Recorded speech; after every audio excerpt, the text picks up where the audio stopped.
suda su toro y entra. Y es cuestión de vida y muerte. Y el coaching también es cuestión de vida y muerte, porque no es una relación sin consecuencias, es una corresponsabilidad.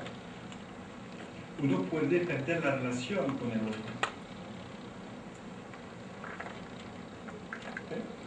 Hay un momento de ruptura, hay una crisis, hay una ruptura, me aviento, tengo estas ganas, esta curiosidad, este entusiasmo, pero sí hay miedo. Y hay un periodo que se llama atravesar el desierto, ¿no? Que es totalmente normal de conocer.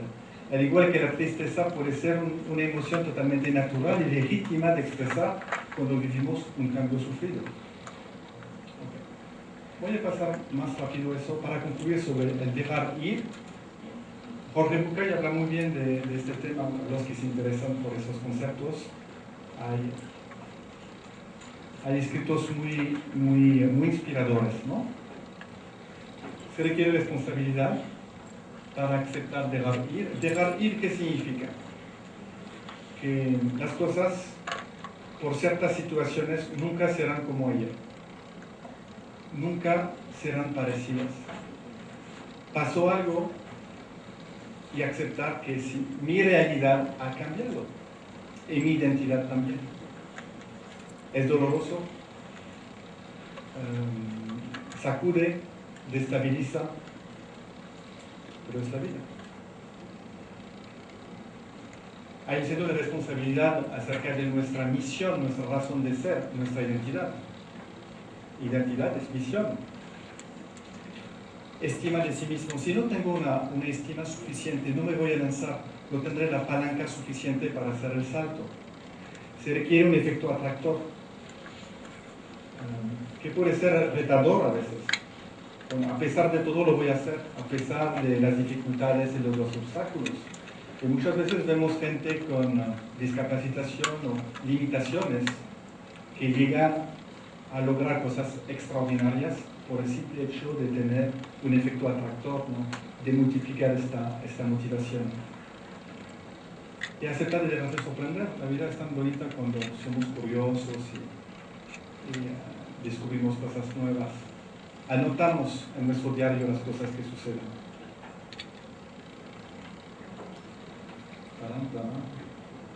Porque eso es el famosísimo libro, Diálogos sobre el Cambio, un libro que es un diálogo. Es un diálogo que escribimos con el profesor Mario Sumaya, que es profesor del TEC de Monterrey, para discutir los límites de intervención, boundary management, ¿no? Entre un coach y un psicoterapeuta. ¿Cuáles son las posturas diferentes? Un poco como el médico especialista y un coach. El médico tiene una postura vertical, a veces puede ser dogmática, puede ser mucho más, se impone, y el coach una postura mucho más de paridad, de complemento, de acompañamiento, ¿no? Y ahí es una navegación sobre el tema del cambio. Si les interesa, tengo algunos libros aquí, y si no, no pasa nada. Y para respetar el tiempo, porque respetar el tiempo es una regla muy importante. Hay un encuadre, empecemos 12:30, terminaremos a la 1:30 y nos quedarán unos 10 minutos para algunas preguntas, ¿no? Aquí tienen nuestra página web y si les interesa algunas conexiones en redes sociales. Muchísimas gracias por su paciencia.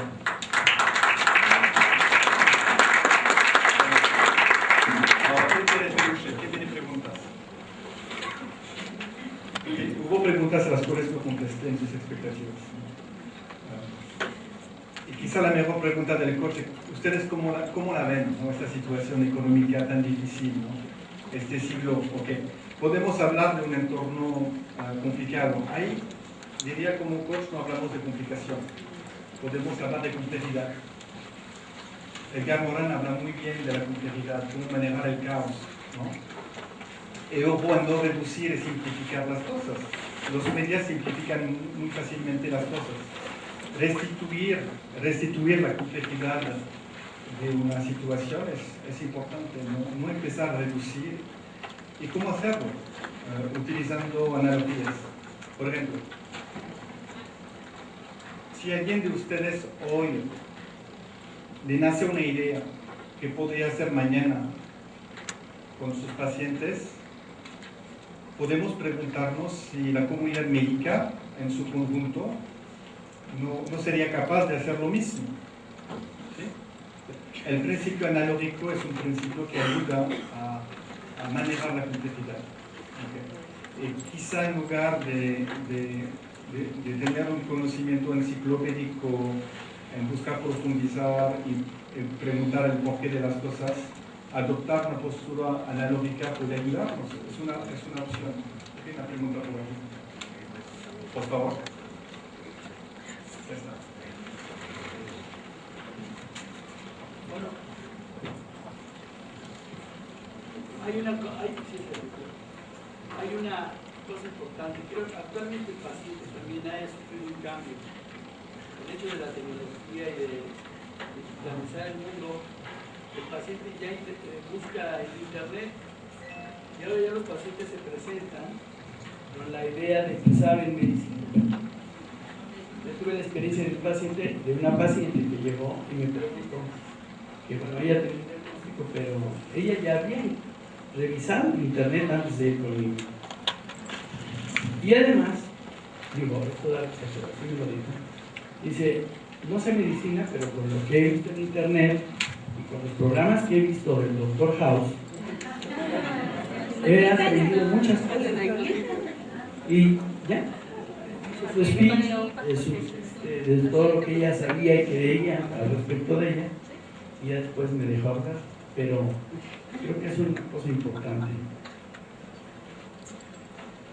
Sí, es una cosa importante. Su cliente, su paciente ha cambiado. Ustedes han cambiado también. Quizá el riesgo es adoptar una postura con resistencia a esos cambios, negarse a aceptar el shock que sí, algunos pacientes que tienen la capacidad de instruirse, de documentarse, pueden tener cierto criterio para opinar. Como coach les diría que quizá una postura paradójica sería: ¿qué bien saben? Enséñame, a ver, me interesa, no sé mucho de eso, a ver, cuéntame más, ¿no? Llegar a un nivel paradójico que haga que su paciente encuentre quizá un límite a su conocimiento y prende, bueno, tenga que acudir a su médico, ¿no? Pero, como bien dice, quizá se requiere más tiempo para mantener esta relación y controlar su frustración y su enojo en ciertos momentos. ¿Cómo puede ser que lo leyó ahí? Contenerse, pero al mismo tiempo expresar emociones de forma genuina, ¿no? Me siento desconcertado. En esas condiciones no creo que necesite un médico. ¿Has para la receta? Le doy la receta. Deme el nombre del medicamento, le doy. Provocar un poco a su paciente para que se dé cuenta que enfrente a una persona que no está jugando. Pero tampoco abusar de una postura dominante. Yo tengo 15 años de estudios, tengo 20 años de clientela. Eso no creo que sea el camino adecuado. Pero utilizar un modo paradójico puede ser interesante. Buena pregunta.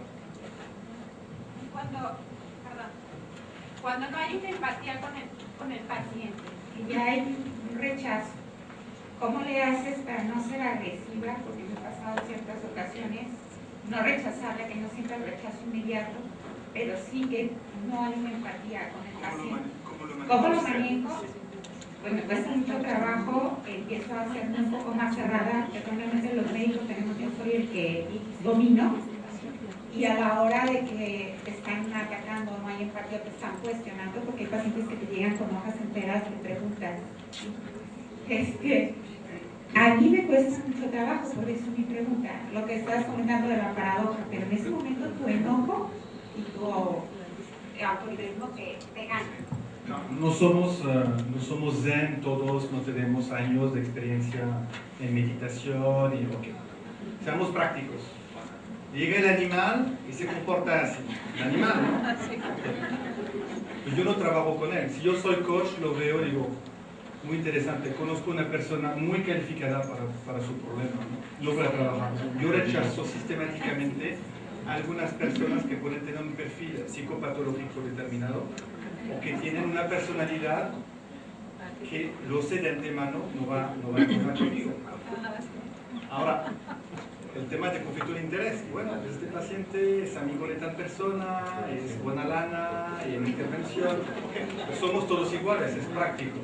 Pero ¿hasta qué punto estamos dispuestos a ser asertivos y a tener el valor de dejar ir un paciente? Eso creo que es una reflexión individual, ¿no?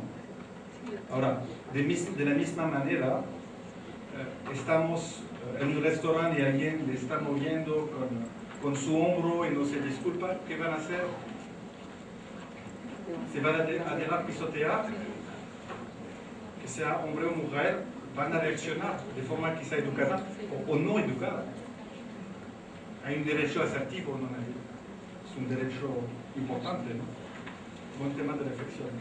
A mí me parece importante la pregunta que se hizo acerca de la intervención de los pacientes en Internet, y yo creo que es precisamente el punto clave de su ponencia, falta el coach.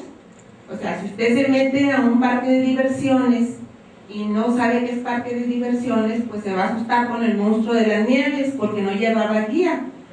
Usted sufrió porque quiso, porque en realidad para eso estamos, para poder orientarlo y hacer todas las preparaciones que nos acaba de mencionar usted, de la confianza, de la relación, de la preparación, para soltar el matador y darlo en el punto positivo de lo que se va a hacer, pero no tiene esto, no tiene el otro, no tiene el otro, y bueno, vamos a darle. Yo creo que es el tema central de su ponencia y es lo que nosotros debemos de tomar en cuenta. Y respecto al no engancharme, pues yo cuento hasta 80,000, respiro hondo y profundo y digo, el que se enoja, pierde. Entonces, con una conciencia completa de control, no pienso si es amigo de fulanito y si me va a repartir, no, es mi reto. Y trato de que él sepa que si va ahí es porque quiere la orientación. A mí me parece muy importante su disertación y hay gente que tiene nato, pero las personalidades y las conductas y las aptitudes son diferentes. Y bueno, lo más importante es la autoestima y el valor del que esté enfrente para decir, tengo la autoridad de llevar a esta persona adelante o de arruinarla. Usted tiene vitiligo, se va a quedar quinto y es de nervios, controles. Eso se me hace una atrocidad. No tenemos la autoridad, no tenemos la boca llena de razón para mandar, como usted dijo, optimista o arrastrándose como un amigo de ese paciente. Gracias.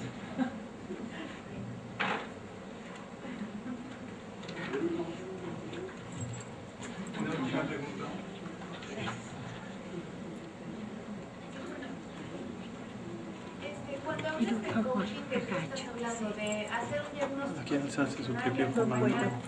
esa organización o a esa persona en el cambio? ¿O de qué estás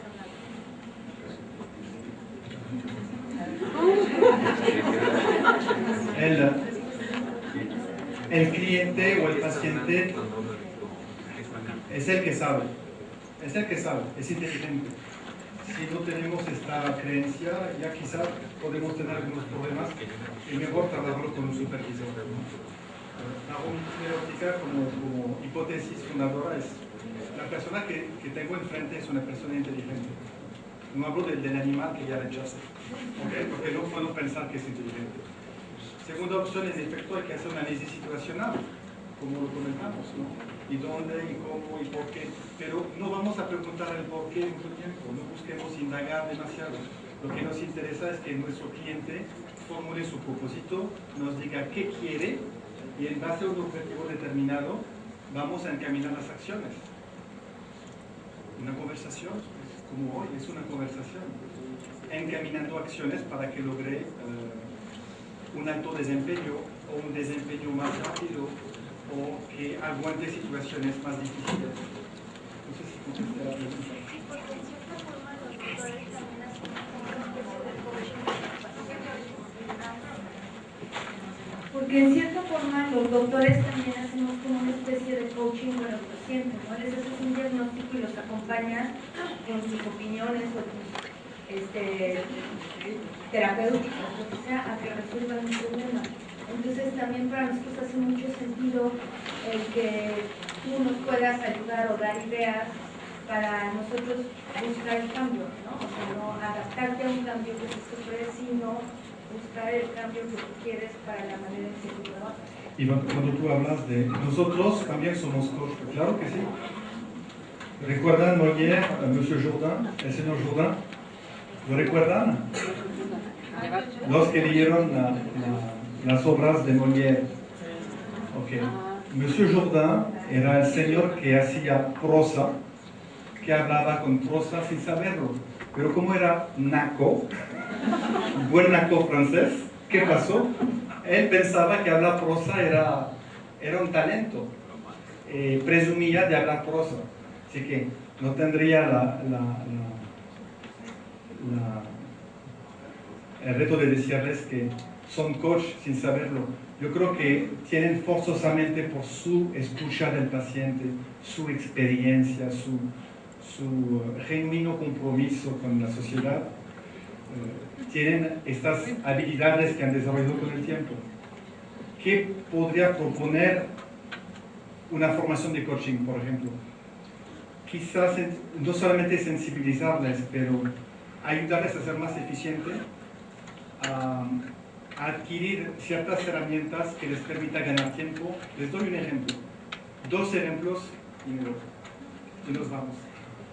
Primer ejemplo, el conocimiento suyo es bien importante. No es la única cosa, pero puede ser muy útil. Si ustedes realizan un perfil de personalidad, le van a entregar, es como un tema astral, pero es muy valioso. Hay rasgos que les puede impactar sobre cómo ustedes se comportan. Lo leen, entienden los principios junguianos, en 1 hora ya tienen un panorama de cómo yo funciono y cómo yo quiero que los demás se comuniquen conmigo. Es algo muy fácil y muy útil para poder establecer comunicación efectiva. Eso es uno. Segundo, ¿qué sería lo más interesante para ustedes? La práctica del feedback. Ustedes también formulan retroalimentación. ¿Cómo lo hacen? A mí me parece que no deberían hacer esas cosas. ¿Cuál es la semántica, la metodología que utilizan para formular un feedback? Les voy a dar un tip ahí, para los que se quedaron hasta el final y ni modo para los demás. Hay 3 niveles. La primera es lo que han hecho al inicio. Yo me siento agradecido. Su paciente llega a la hora, yo me siento interesado. Okay. Yo observo una sonrisa. Okay. Observan y sienten las cosas. Primer nivel. Hechos tangibles, no cuestionables. El segundo nivel es apreciar algo del otro. De verdad, después, por la 3ª vez consecutiva, usted llegó a la hora en el consultorio, le agradezco mucho su paciencia, su tiempo de espera, lo aprecio muchísimo. Okay. Hablar en los ojos y dar un aprecio a la persona. Después las cosas es como el boliche, ¿no? Preparan el terreno y el 3er nivel es mucho más fácil. Pero no se trata de criticar, se trata de sugerir. Yo les sugiero adoptar tal rutina. Yo les sugiero ese tratamiento. No es tiene que o debe o yo sé, usted sigue. No, yo sugiero, yo le invito. ¿No? 3er nivel. No se trata de ser dulce o bien intencionado. No, es cuidar la relación para que no haya resistencia. Así que formular un feedback con la práctica puede ser una herramienta, ver un arma poderosísima en su consulta. ¿Okay? Aprender a formular hipótesis sistémicas de lo que puede pasar. Usted me ha hablado sobre este tono de voz, un tono duro. Me pregunto si en su casa la gente no le habla de forma dura. Hipótesis analógicas simples.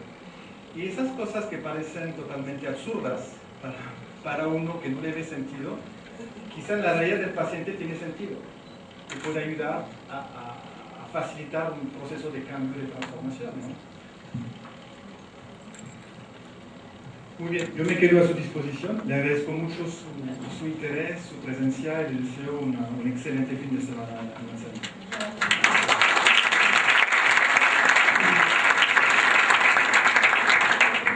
No te me vayas, Bruno. Nosotros te agradecemos a ti este espacio. Sabemos que has interrumpido otras actividades para estar con nosotros hoy. Te lo agradecemos de verdad muy sinceramente. Te entregamos este diploma por esta maravillosa conferencia y este regalo a nombre de la academia.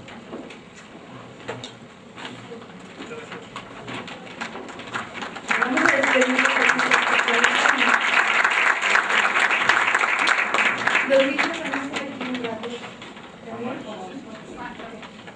¿Cuánto? Para ustedes 200 pesos. Para la tecnología molecular, para eso le pido por favor al doctor Román se acerca para ayudarnos a coordinar este simposio y también a la doctora Edith García, por favor.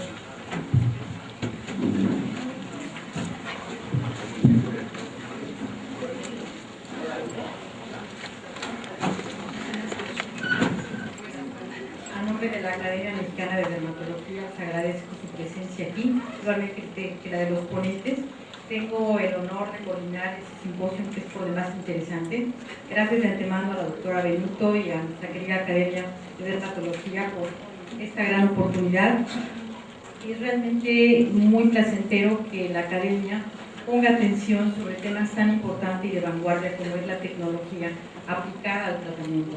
Actualmente las tendencias tanto de la medicina como de la dermatología es hacia una medicina translacional, no transnacional, sino translacional, que traslada el conocimiento desde un laboratorio hasta la cama del paciente. Entonces trataremos de abordar estos temas, muchos de ellos van encadenados, lo cual va a ser más fácil para los escuchas que están aquí presentes, darle sentido a esta serie de pláticas. Empezaré yo hablando sobre un tema por demás interesante, que es precisamente los nuevos avances sobre el tratamiento del melanoma. Un nuevo avance terapéutico, y esto precisamente ahora, con la oportunidad que tengo de estar haciendo un año sabático en la Universidad de California.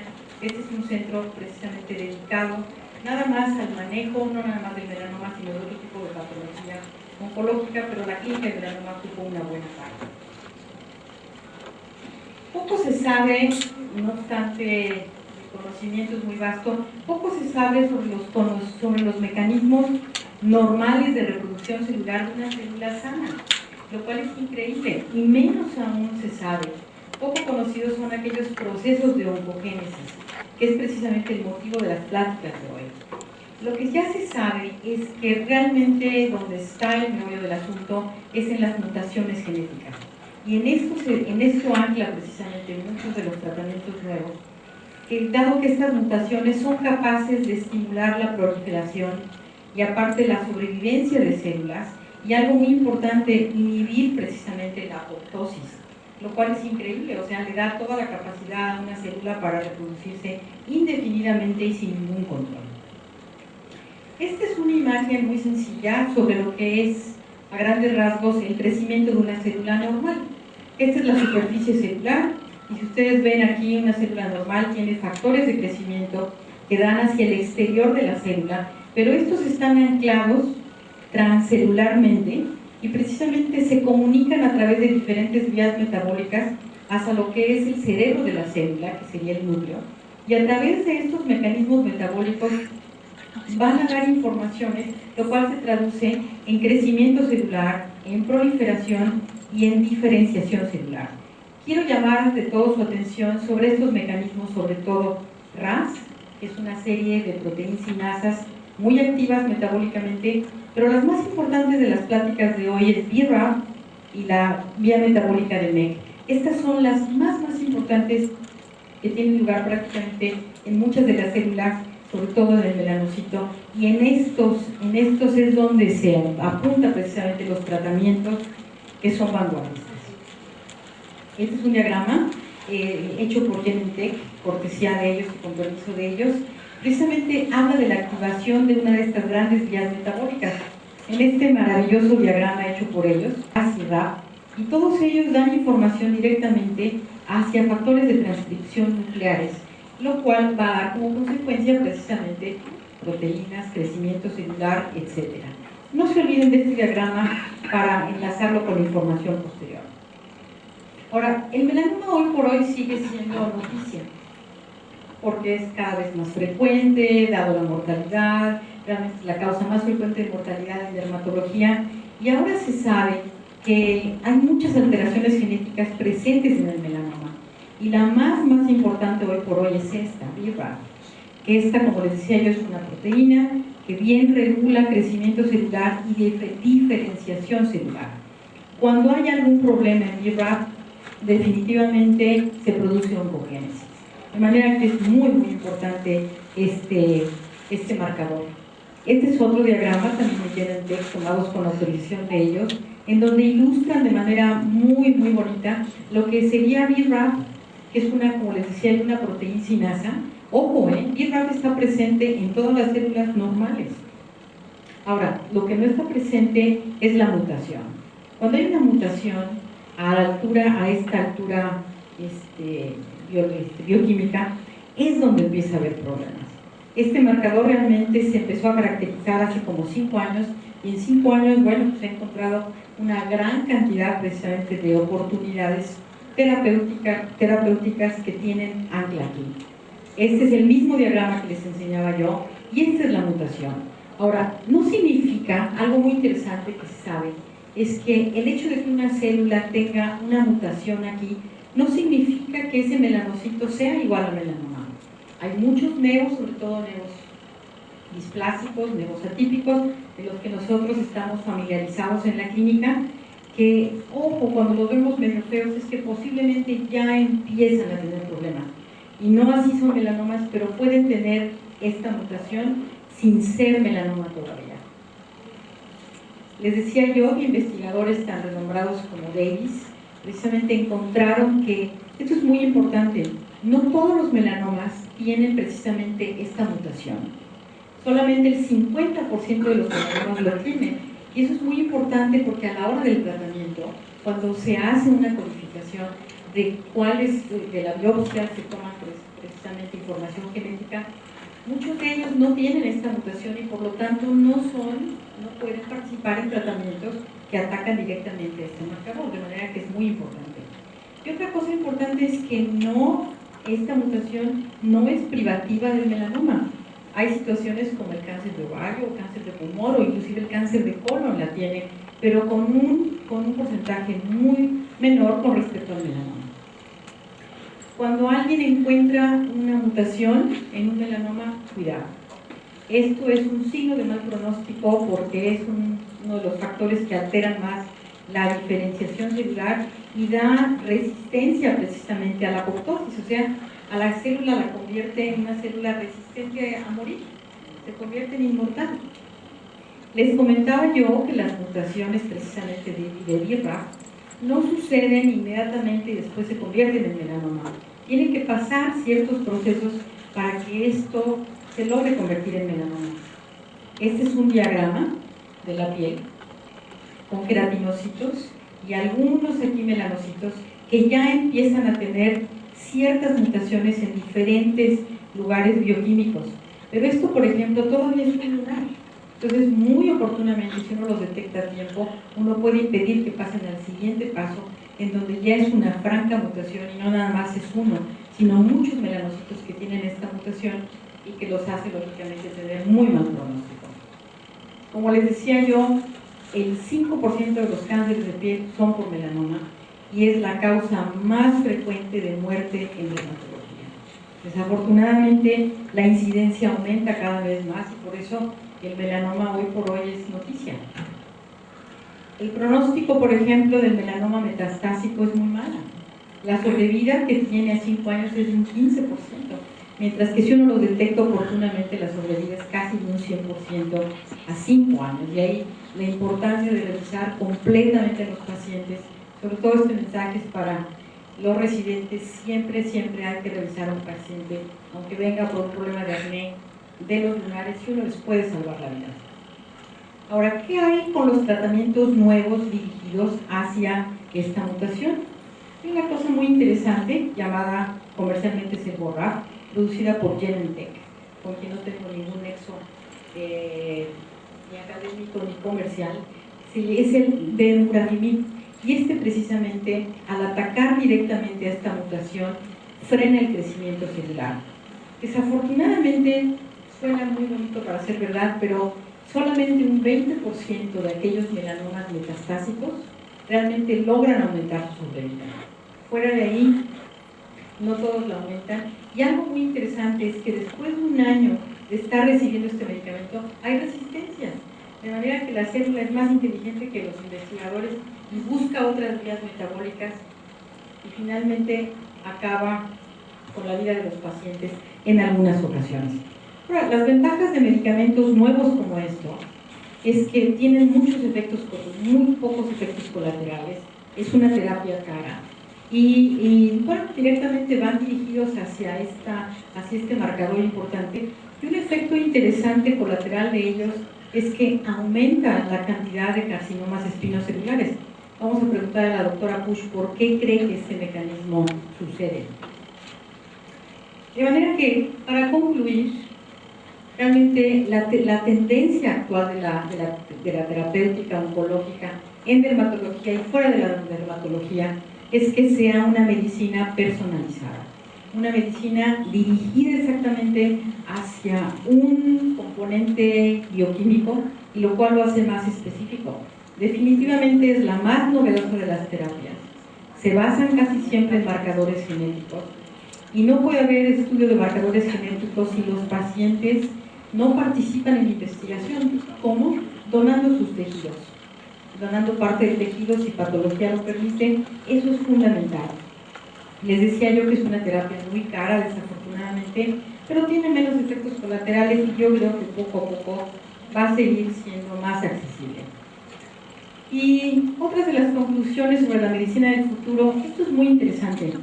En la revista Time, en un número de 2009, tienen un artículo muy interesante que se llama Las 10 ideas que están cambiando al mundo actualmente.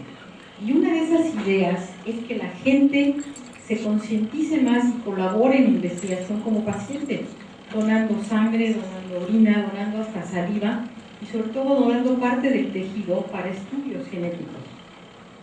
De manera que esta sería la conclusión principal, que la medicina personalizada vaya dirigida exactamente a cada paciente, no importa sus condiciones étnicas, pero dirigida a lo que es la bioquímica precisamente del padecimiento que tienen. Y recuerden, la investigación salva definitivamente vidas y hasta puede curar el cáncer. Muchas gracias.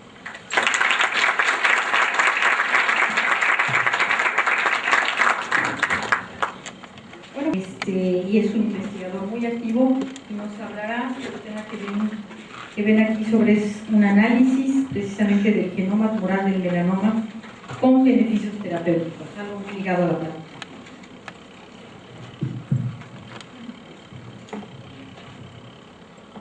Pues gracias a la doctora Alonso por invitarme, y voy a hablar de un proyecto que empezamos muy recientemente. Realmente son datos muy preliminares los que voy a mostrar. Un proyecto que empezamos a planear hace 3 meses y empezamos realmente a analizar las muestras hace un mes. Proyecto que empezamos a empezar a formar la doctora del Muco y yo, y participan inicialmente en el proyecto personal de Jamil TAC, especialmente del grupo de dermatología, la doctora Belén Collado, la patóloga, la jefa de patología militar, que realmente tiene una cantidad muy grande de biopsias, muy identificadas con fórmula amortiguada, que son muy útiles para el proyecto.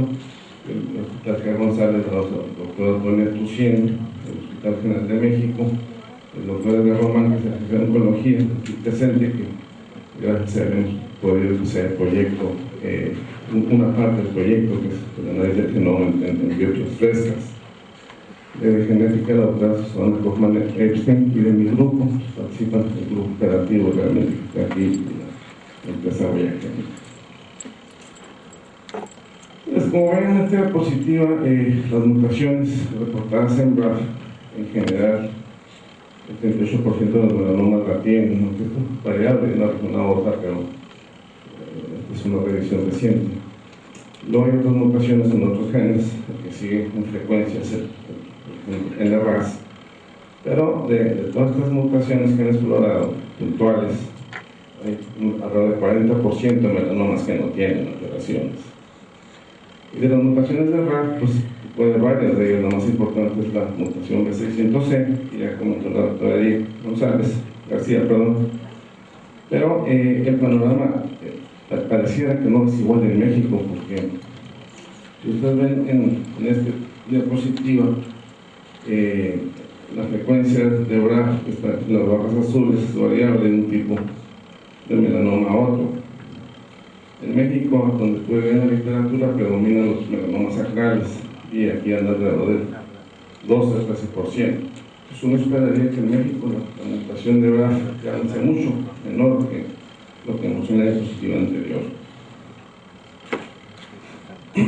Como ven, aquí solo hay algunos de los factores que participan en la carcinogénesis. BRAF es uno de ellos que está aquí.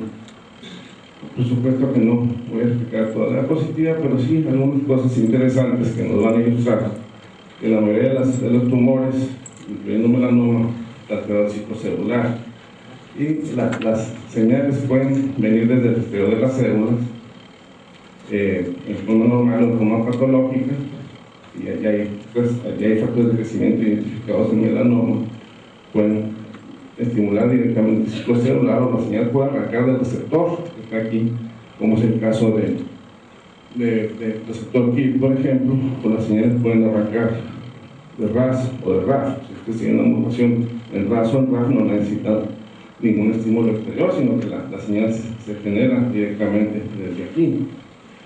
O pueden arrancar las señales más abajo en la ruta de señalización, incluso del mismo núcleo celular, como es el caso de AMI, o directamente algunas de las proteínas que están involucradas en el channel del ciclo celular, como el P16, que mantiene el frenado del ciclo celular, la ciclina D, la CDK4, que estimulan finalmente la entrada al ciclo celular, y una de las proteínas que mantiene frenado el ciclo celular es SRB. Entonces, en general, la activación del ciclo celular es un proceso común en la mayoría de los tumores invasores que hay. Sin embargo, los mecanismos son bastante diferentes para algunos de ellos. Otro punto importante que habitualmente también está afectando los tumores es la inactivación de la apoptosis, porque un tumor que, por un lado, crece por inducción de la proliferación celular. Si la apoptosis también está activada, las células tumorales se mueren, crecen por un lado y por otro lado se mueren. Y el tumor necesita crecer porque es, digamos, la manera como se selecciona un tumor, y actualmente la mayoría de los tumores están activadas la apoptosis o la muerte celular programada, y claro, muchas rutas involucradas en la apoptosis.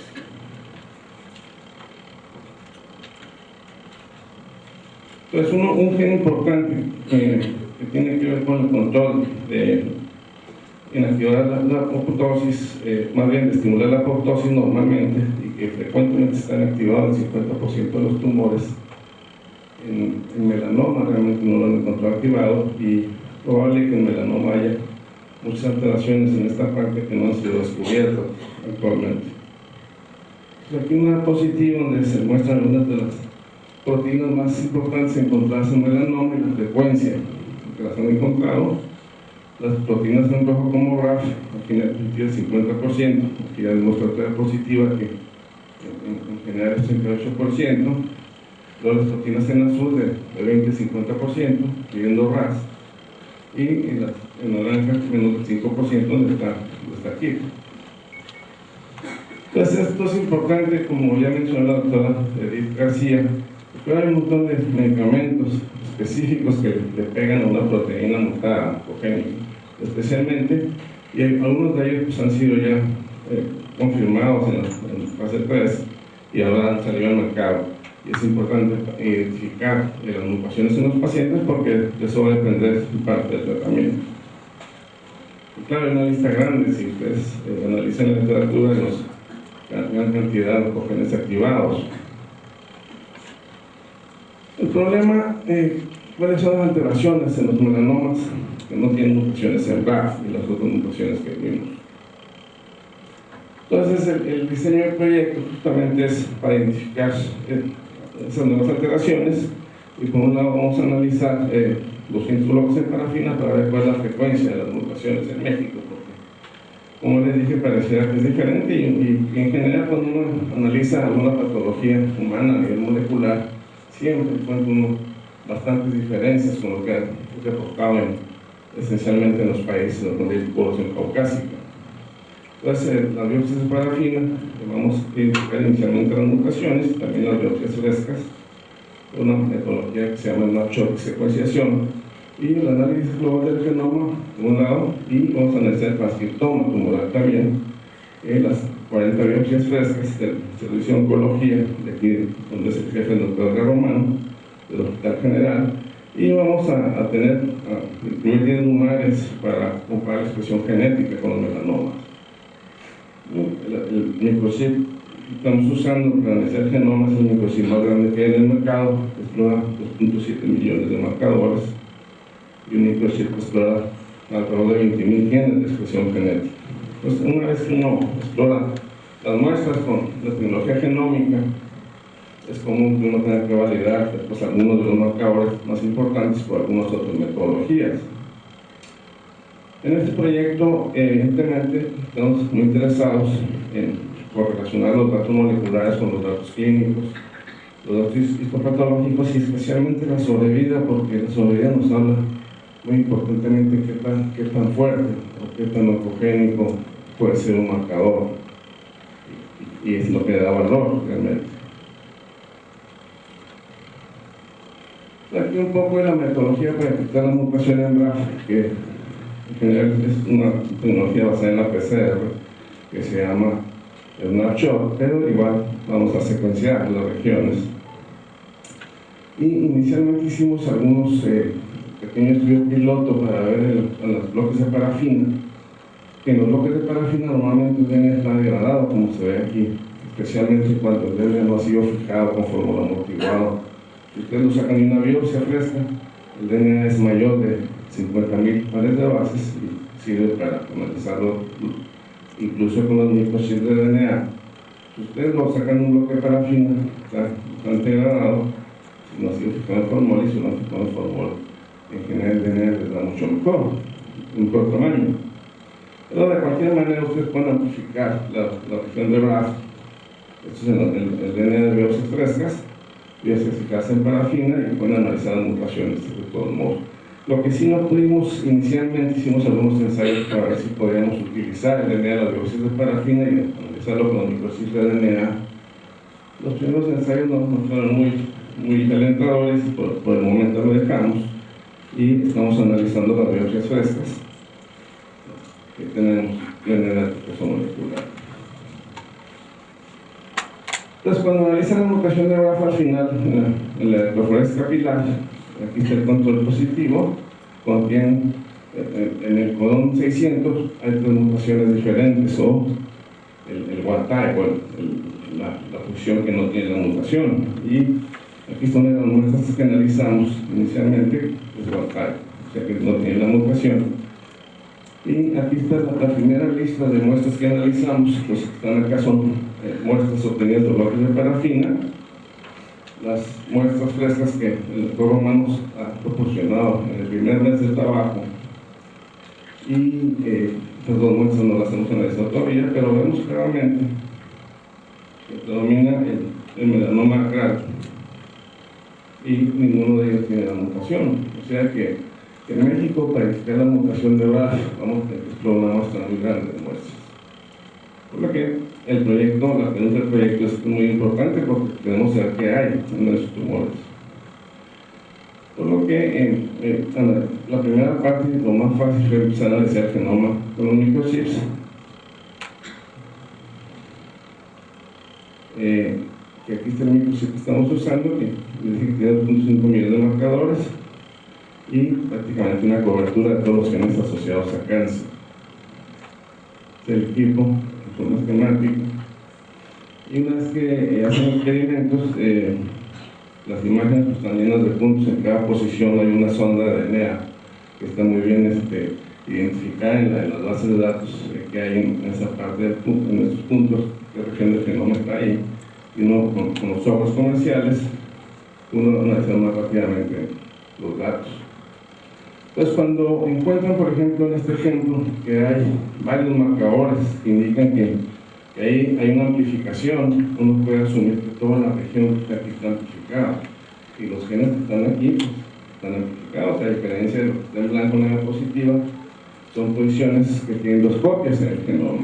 Y estas posiciones tienen 3 o 4 copias en este caso. Y uno puede identificar después de comparando varias muestras qué regiones son las amplificadas o recurrentes mínimas y saber cuáles son las regiones más comunes de alterarse en los melanomas o en un tumor dado. Entonces, en los primeros 3 casos que analizamos, que están aquí, este melanoma obtuvimos 1.104 alteraciones, esencialmente de lesiones y amplificaciones, y en estos 2 obtuvimos pues mucho menos cantidad de alteraciones. En general, los tumores, por ejemplo, de cervix, son de una especie más importante, hay alrededor de 150 alteraciones por tumor. Esto es muy cercano, pero este melanoma nos tiene una cantidad enorme de alteraciones.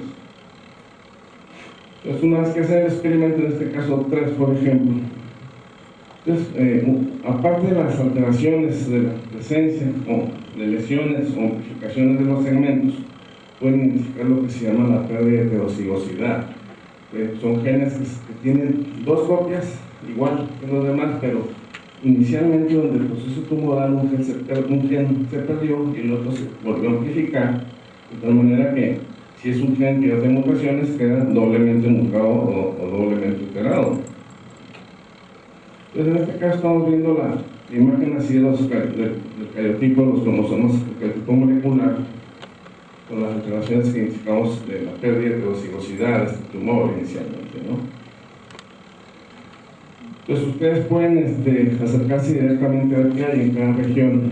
En este caso, por ejemplo, en toda esta región se perdió la heterocigosidad, que no están las señales heterocigotas aquí, y uno después puede ir a ver qué genes hay en la región. En este caso, por ejemplo, en este melanoma 3, tiene una heterocidad de un gen que se llama KT, que es muy importante en una vía de señalización de cáncer. O pueden ver en este mismo melanoma tiene detectado el gen supresor tumoral PTEN, que también es parte, puede controlar la ruta de señalación de AKT. Cada puntito que ven aquí en un acercamiento es una sonda de los 2.7 millones de sondas que estamos explorando en los tumores. Entonces nos da una densidad grande que nos permite tener una certeza, en este caso que está dentro de esta región. Esto es aquí está el gen PTEN. Está deletado y una copia del gen. O estos 2 casos, en este caso en el tumor, este M03 no tiene la mutación de RAF, pero RAF está amplificado. Entonces, no importa que no esté la mutación, el gen está, ahí en lugar de 2 copias, hay 3 o 4 copias, y la actividad del gen pues, mantiene activa la vía de señalización de la proyección celular. Entonces, este melanoma encontró una gran cantidad de genes alterados, pero de los genes reportados en la base de genes del cáncer del Instituto Sánchez, pues, toda esta cantidad de genes amplificados, ahí rápidamente se identifican algunos genes oncogenes reportados asociados a otros tumores, algunos en melanoma, otros no, o genes deletados, y rápidamente podemos ver genes supresores tumorales deletados, como los genes de positiva, incluyendo RB, que dijimos que RB es el que controla el punto inicial, la salida o la entrada del ciclo celular. Entonces, este tumor debe ser muy, muy agresivo. Eso es lo que vamos a ver ahora en el seguimiento clínico con Edgar Román. En el tumor MC1 encontramos 3 alteraciones con el microchip de genes reportados en cáncer, porque hay mucho más alteraciones.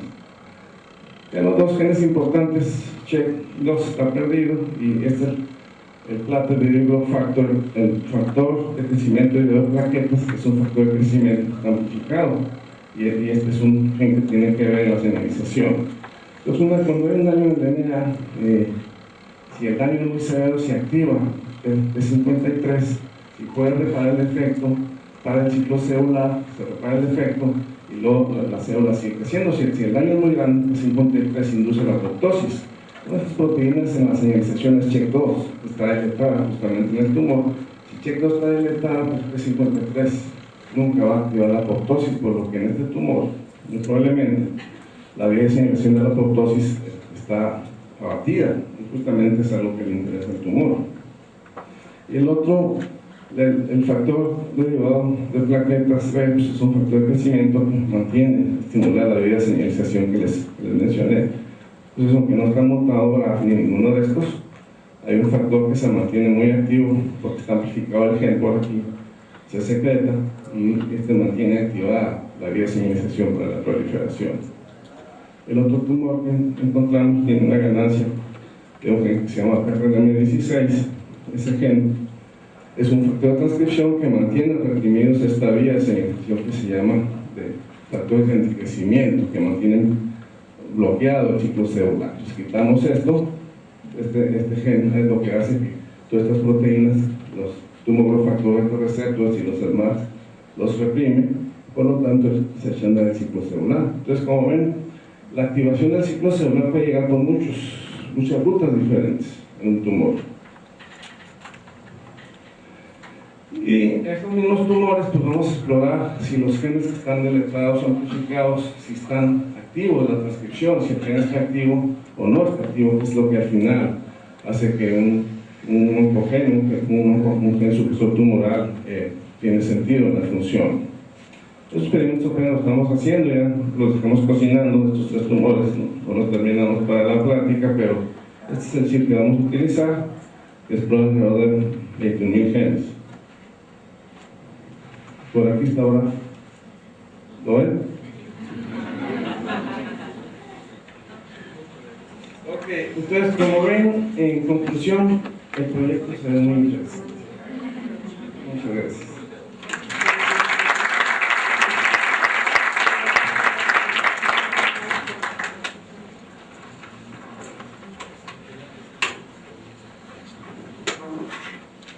Muchas gracias y dejamos las preguntas para el final. La siguiente plática está a cargo de la doctora Ana Pusch, quien es una invitada de España. La doctora Pusch es una renombrada investigadora. Ella es coordinadora investigadora de la unidad de melanoma y directora de un proyecto llamado Melanoma Imaging Genética Inmunológica. Es autora de más de 200 publicaciones y ha sido investigador principal en varios proyectos de investigación en los últimos 5 años. Doctora, le damos la más cordial bienvenida y ella nos va a hablar de un tema muy interesante llamado Un nuevo mundo en el tratamiento del carcinoma vasocelular avanzado. ¿Qué debe conocer el dermatólogo sobre esto? Gracias, doctora. Muchísimas gracias. Para mí siempre es un placer estar en México, sobre todo me siento entre amigos y estoy entre amigos, y quería agradeceros la posibilidad de estar hoy aquí para hablaros sobre este tema. Quería agradecer también a Roche de haberme invitado, y veo que como yo trabajo con Mac, las palabras a veces cuando se pasa a PC quedan juntas, lo siento, será un poco complicado leerlo, pero bueno, intentaremos que la charla les resulte interesante. Para cualquier dermatólogo resulta muy sencillo identificar estos carcinomas vasocelulares, son nuestro día a día. El día que yo al terminar la visita no he visto ningún vasocelular, pienso que se me ha escapado. Cada día debo ver varios vasocelulares, sino muchos. Y el día que no veo ninguno pienso, he estado poco atenta, aquí falla algo. Entre estos pacientes que son nuestro día a día y esta paciente hay todo un mundo. Y luego tenemos otro tipo de pacientes, que son estos pacientes que empiezan a hacer múltiples y minúsculos vasocelulares a los 5, 10, 15 años de edad y que cuando los exploramos con cariño vemos estos pics palmoplantares que con dermatoscopia tuvimos la oportunidad de describir como estas lesiones de bordes geográficos y vascularización en glóbulos en la cresta, y que además, si les hacemos una ortopantomografía, muchas veces podemos observar queratoquistes de mandíbula y que se asocian a malformaciones óseas a veces el retraso psicológico, retraso también en el desarrollo, muchas veces ya en algunos casos ya más patológicos pues tienen una altura muy alta, una torricefalia, un aspecto morfológico característico, y todo ello conforma lo que sería el síndrome de Gorlin-Koch. Estos tres tipos de pacientes completamente distintos que les he mostrado, podríamos preguntarlos si tienen algo en común. ¿Pueden tener algo en común? Aparte de la presencia de carcinomas vasocelulares. Pues bien, lo que tienen en común es la vía Edge-Oak. Es esta vía del erizo de la cual yo les voy a hablar hoy. Y la vía del erizo se describió analizando el desarrollo de la drosófila, y se vio que esta vía, cuando estaba alterada o inhibida, se producían malformaciones importantes en el desarrollo de las drosófilas. Por lo tanto, ya nos da idea de que esta vía del erizo, esta vía Edge-Oak, es muy importante en el desarrollo embrionario. Pues muy bien, esta vía de señalización del Edge-Oak es fundamental, como os he dicho, en el desarrollo embrionario. Y además es muy importante en el crecimiento celular y en el control de la formación de órganos durante el desarrollo embrionario. Normalmente, en la edad adulta, esta vía deja de estar activa, con algunas excepciones, por ejemplo, los folículos pilosos y las glándulas sebáceas. Así pues, veo aquí otra falta de ortografía. Uy, estas diapositivas, bueno, lo siento. Además, es muy importante saber que cuando hay alteraciones germinales en esta vía, hay malformaciones. Por eso es muy importante identificar clínicamente los pacientes afectos de síndrome de Gorlin, porque a lo mejor ellos están bien, tienen simplemente los pits faloplantares, algunos vasocelulares, ninguna malformación, pero su descendencia podría tener afectaciones graves. Y es muy importante poderles ofrecer asesoramiento genético y los test genéticos que actualmente tenemos disponibles para estos pacientes. Y ya veremos más adelante por qué. Muy bien, pues vamos a conocer un poco más en profundidad la vía Edge-Oak. En la vía Edge-Oak tenemos varios protagonistas. El primero es este ligando de la vía, que es el que nos va a activar la vía. Después tenemos un receptor que es PATCH, que es fundamental en la vía y que fue uno de los primeros genes que conocimos en esta vía. Después tenemos una proteína que se llama ESMO, que es la que nos liberará o permitirá que GLI, que es un factor de transcripción, llegue hasta el núcleo y empiece toda una serie de eventos. Así pues, lo normal es que PATCH está frenando ESMO y esta vía está frenada. Esto es lo normal en la mayoría de tejidos en la edad adulta. Cuando aparece el ligando que se une a PATCH, PATCH libera a ESMO, ESMO a nivel de la membrana se puede unir a SFU y GLI, de modo que GLI queda libre y puede llegar hasta el núcleo y activar la transcripción de toda una serie de proteínas. Pues bien, es importante saber que el 90% de los carcinomas vasocelulares tienen activada esta vía. Por lo tanto, no todos, porque desde luego en medicina muy difícilmente algo es siempre, pero la gran mayoría tienen activada la vía de Edge-Oak. Así pues, esta vía de señalización Edge-Oak está presente en un gran porcentaje y en la mayoría de los casos es por mutaciones en el gen de PATCH, que es el que os he comentado. Pero también se han descrito en algunos casos mutaciones en la otra proteína, en ESMO. Lo mismo que sucedía en melanoma. Tanto da que yo tenga la pérdida de P16 o la mutación de CDK4. Las dos cosas actúan del mismo modo. Tanto da que lo que es un tumor supresor G esté mutado y no pueda suprimir. O lo que es un oncogene esté mutado y activado. El efecto es el mismo, están los dos en la misma vía. Si el que inhibe no puede inhibir o el oncogene está activado de forma constitucional por la mutación, el efecto es exactamente el mismo. Así pues, tanto si tenemos una mutación en PATCH que no me permite inhibir ESMO, como si lo que tenemos es al revés, una mutación en ESMO que no se deja inhibir por PATCH, el efecto biológico es el mismo, que GLI llega al núcleo y, siendo un factor de transcripción, induce la transcripción de toda una serie de proteínas importantes en carcinogénesis. Así pues, a nivel molecular podríamos decir que esta vía Edge-Oak es sinónimo de carcinoma vasocelular. Y tal como hemos visto, pues la mayoría de carcinomas la tienen mutada. Con tanto mutaciones inactivadoras en PATCH como mutaciones activadoras en ESMO, pero el resultado biológico es exactamente el mismo. Y bueno, ¿y esto qué pasa con los pacientes de síndrome de Gorlin? ¿Puede ser que este gen sea importante? Pues de hecho sí. De hecho, sabemos que la mayoría de pacientes con síndrome de Gorlin tienen mutaciones germinales en patch. Y esto es importante, de momento lo fue mucho cuando se descubrió porque podíamos ofrecer asesoramiento genético a las familias con síndrome de Gorlin. Y esto ya era muy importante. Y también porque se pueden hacer test a pacientes presintomáticos, es decir, yo tengo un síndrome de Gorlin, yo tengo un niño de 5, 6, 7 años y no sé si él tiene o no tiene un Gorlin. Yo sé, conozco mi mutación, puedo hacer el test al niño, ¿de acuerdo? Y esto en algunas ocasiones puede ser importante porque deberíamos evitar al máximo toda una serie de carcinógenos añadidos a estos pacientes, como son la exposición repetida a radiaciones ultravioletas o radiaciones ionizantes. Y si yo tengo un niño con un síndrome de Gorlin, pues le debería ahorrar todas las radiografías posibles y pruebas con radiaciones ionizantes.